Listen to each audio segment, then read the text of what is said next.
Welcome and good afternoon, everyone. We are excited to bring to you another Millennial Talk Tuesday. We have a great special guest, but before we get into it, I wanted to introduce to you my co-host, Sasha Allen. Sasha, welcome again. Thank you. I'm so excited to be back. I was really anticipating today's show because I've been watching our special guest and she is amazing. So I just cannot wait for you guys to really see what she's about, hear her talk, tell her story, and get into these questions. Yeah, absolutely. Lilly Mae, how are you this afternoon? Doing very, very, very well. Good, Good, good. good. So you came to us. Let me see if I got this right. You're a business consultant, a media correspondent, and a public educator. Absolutely, absolutely. Yes, but most importantly for today's show, you are a millennial. How long, honey? For how long? How long? Right, right. You will be forever be pegged a millennial. Trust me. Yes. Yes, yes. Your group will be always be millennials. But we are excited to have you here this afternoon because we wanted to talk about home ownership. That's Okay. something that's really near and dear to our heart. Yeah. So if you could just give us just a little bit of background about yourself, and then we're going to get into some questions to help our audience. Yeah, along the way.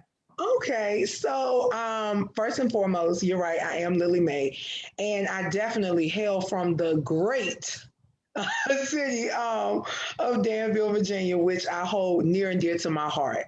That's one of the things that I think definitely created who I am today.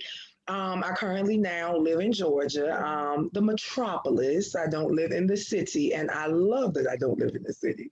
But yeah, business consultant. And basically, what that means is I focus primarily on strategic planning, comprehensive strategic planning, making sure that we are focusing and keying in on making sure your startup is what it needs to be. So many of us just jump into business without a plan. So I'm really big on that contemplation and preparation stage and the cycles of change.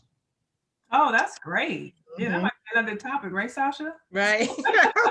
Right. I have some questions, but I have to, forget that I we're got you, talking about girl. home I ownership. got you, girl. Stay focused, stay focused, stay focused. Right. Because that you just described me. I'm like, wait a minute now. No, Okay.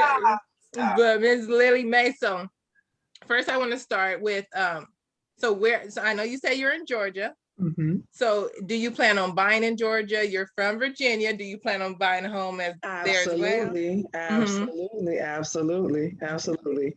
There's a home house, but my house gonna be in Georgia. Okay.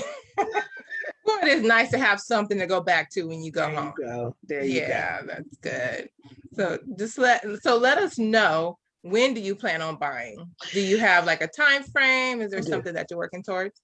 I do. Mhm. So right now, my focus, I'm looking at 18 to 24 months. Okay. And it seems long, but for me, it's not because I have an elderly mother. Uh, Mhm. Being a millennial caregiver, I have to be conscious about you can't just uproot elderly people and move them. So for me, finding a house is going to be contingent upon number one, having three levels like I want, but Mhm. having bedrooms on the first floor. Yes, that is Because, like I important. said, my mother is old and I'm going to keep it real. My knees not the best either. So Right. even though I want these levels, I have nieces and nephews as well. They need to be upstairs when they Right. come all the way up. All that noise needs to be on another level. Yes. But also being able to operate a business out of my home. So even though I want this three-level home, I also think about a home with three homes within it. The ability to have a breezeway to go into another house, which could be used solely for the business. So I'm very meticulous about what I want. So it's probably going to take me that amount of time to either find what I want or design and build what I want. yeah, Mhm. saying 18 to 24 months, I'm thinking, okay, you did some planning. So you really Hmm. thought this out, which Oh, yeah. lends to the strategic planning concept that you have on your day job, right? So yeah, that definitely makes sense. So is it possible? So you hear people say 18 to 24 months. Is there any financial consideration that you have Absolutely. in order for the 18 to 24 months? Honey, let me tell you something. Number one, I'm waiting for the title of that car to come because that car is paid off. So that was the biggest thing. I was like, I don't want another car note. Mm-hmm. I finally understood why they say there's a reason why most car notes are 5 years. Yeah. Yeah. That's how long the car's designed to work. But this is brand new. And because I'm the only one that drove my vehicle, it's in really, really good shape. But I get it because at that 5 years, it's like, oh, okay. So we need to get some rotors. We need to get brakes. We need to get $800 tires. Mm-hmm. But needless to say, that would have been the major thing that I wanted to get out of the way before I really say, all right, this 18 to 24 months starts now. On top of, there are some things that I want to, have in order personally, health wise, and things of that nature to make sure that I'm prepared. Like I said, them knees, honey, making sure knees ready. We had a little sidebar about them knees. Mm-hmm. And the other thing is, I would like to be operating my business 100%. That's Period. Because pretty much right now you can say I'm a full-time professional career woman and a full-time entrepreneur. So that means team no sleep. Yes. Mm-hmm. Yep, that is true. But that's funny that you said you wanted to pay off your car first, because I mean the title or our station is Housed in the Car. And we really try to stress to people, you might want to get your finances in order before you go and get these expensive cars, because that's going to take a toll on how much of a house you can buy. Well, And millennials, we was kind of late to understanding that. I agree with y'all. I preach that. However, I will say this. For me, with no children, Mm-hmm. and traveling when I get ready, how I get ready, Yeah. it didn't make sense to me to buy a house up front Mm-hmm. and have a home, never be in it. And I'm sorry, no offense to anybody, I'm not renting no house out for somebody to tear it up. Because I don't care who you put in your house, you don't really know who those people going to have in your house with them. Yeah, no, that's true. So for me, the more I thought about it, okay, am I going to buy a house and be worried about maintenance, or grass, and all of this stuff versus having a condo or something where I'm paying a fee, it's being taken care of. If I'm gone, it doesn't matter. My stuff, I can call somebody to fix it. You feel what I'm saying? And that's already included. So those were the things that I took into consideration because now I'm in the air more than I'm on the ground. Right. Yeah. But as I'm moving from this 35 to 40-year thing, I'm like, all right, you know what? I do want that place where, like I said, my mother is home. Because I'm not going back up there. So she's going to have to come here. And, I have those nieces and nephews, so for them to be able to come and just run wild if they want to and play. So definitely, on that 18 to 24 month spectrum. And to be honest, it could be sooner. Yeah. Mm-hmm. So go ahead, Sai. Oh, no, I was going to say, so have you been working house now without getting to in your business? Let's talk a little bit about credit. So what have you been doing to make sure, you're working on your credit, make sure that's staying top of? I'm real transparent. I filed bankruptcy when I was in grad school. Okay. Because I had a whole lot of, medical debt. I had gastric bypass at the age of 23, which I was going into graduate school then. So I did that, back then, and credit cards and stuff like that. So now I'm at a point where probably the biggest thing that's going to be the issue are student loans. I know you see behind me. So that probably would be what it is. Yep. Yeah. Okay. Probably be the biggest issue. Mm-hmm.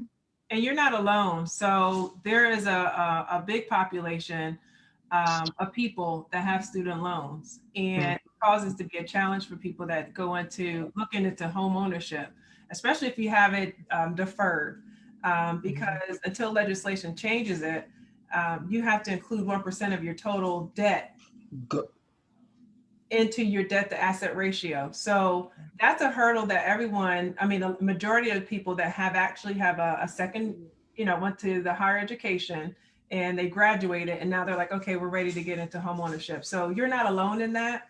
There are some ways that you can overcome that.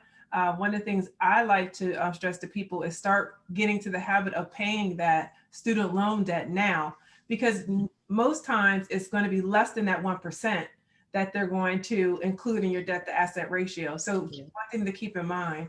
And then one of the other things I wanted to touch on too, you were saying about, you travel a lot. I know one of the things that we have in our description today is, people that want to own a home, but they're traveling all the time. And what are some of the pros and cons of that? Yeah, you're not in your house. However, if you have the ability to purchase a home, you may look at it as an investment, as far as like you're building equity. You're not paying someone else's mortgage. You're paying your own mortgage, right? And one of the things you want to consider is, okay, you may be traveling all over the place, but where you actually return to all the time, is that going to be somewhere you're going to be for at least 5 to 7 years? And if not, then renting is a better option for you. Renting may be a better option for you. However, if you see yourself to be there between 5 to 7 years, there's nothing wrong with getting into the mindset, okay, I want to purchase here, stay for 7 years, and maybe transplant somewhere else, rent it out if you don't want to be a landlord. Because I heard you say, Lilly Mae, I don't want nobody else in my house. Let me tell you, Right. girl, because I will roll up in that house and be like, listen, you're not tying up my stuff, get out. Yeah, right. So renting's not an option for you. But if you stay in there 5 to 7 years, you're going to build up enough equity where you can sell that house and apply it, that the equity that you get, To something else. and apply it to a new home, right? So one of the things you could think of if you're a traveler out there is buying a condo or buying a place where it has an HOA, where it includes your grass cutting, your snow removal. So you don't have to worry about that. You just come home and you just throw your luggage down and you relax. You don't have to worry about landscaping or anything like that. So something to keep in mind. Yeah. Girl, let's see how you do. I love my sisters. Yes, yes, you need somebody to give you another opinion, honey. Yes.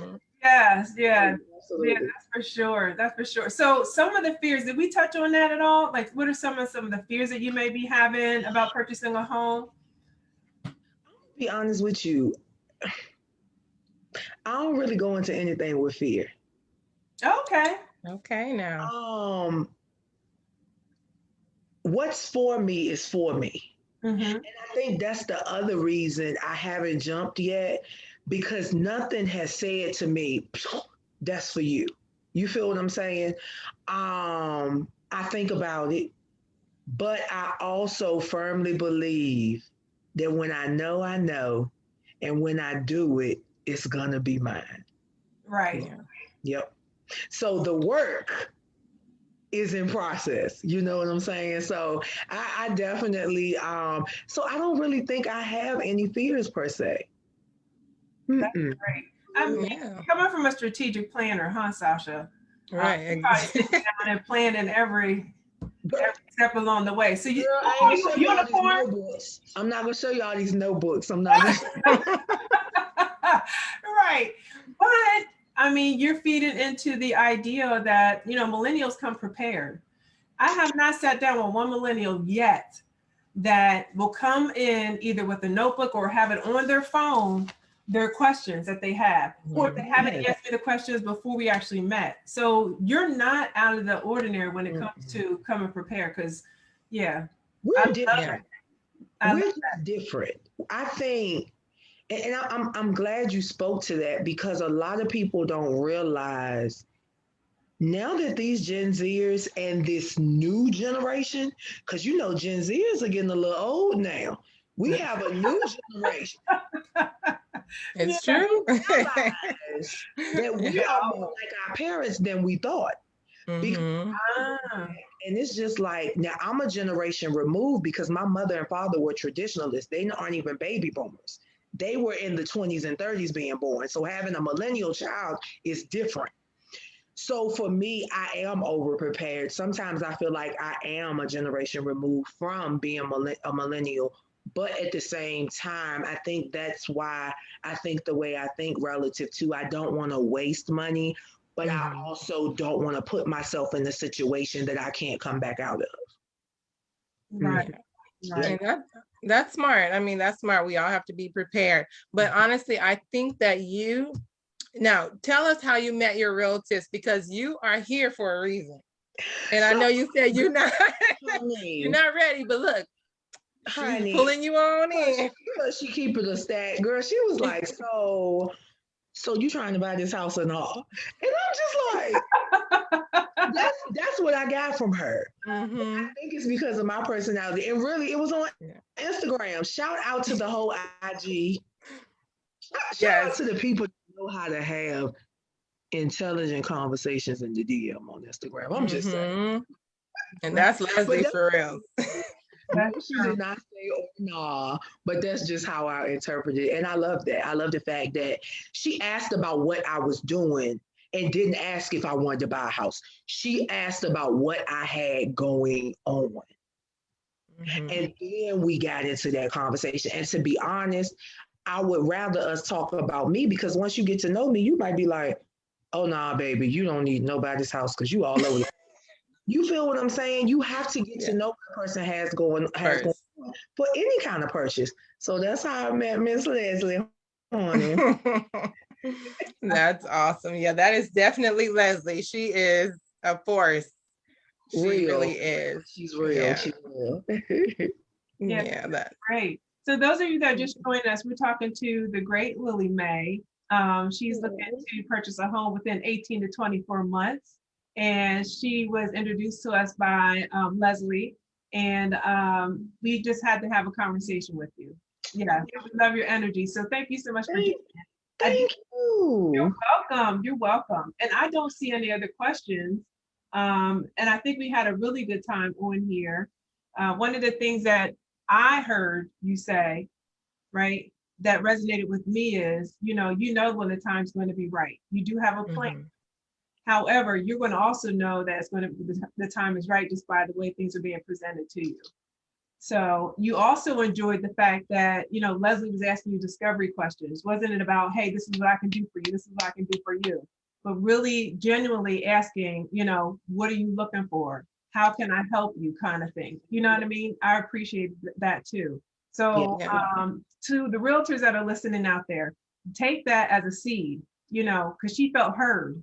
She felt heard, and she felt as though Leslie was being genuine in her approach. It was really about, making sure that you got the things that you needed.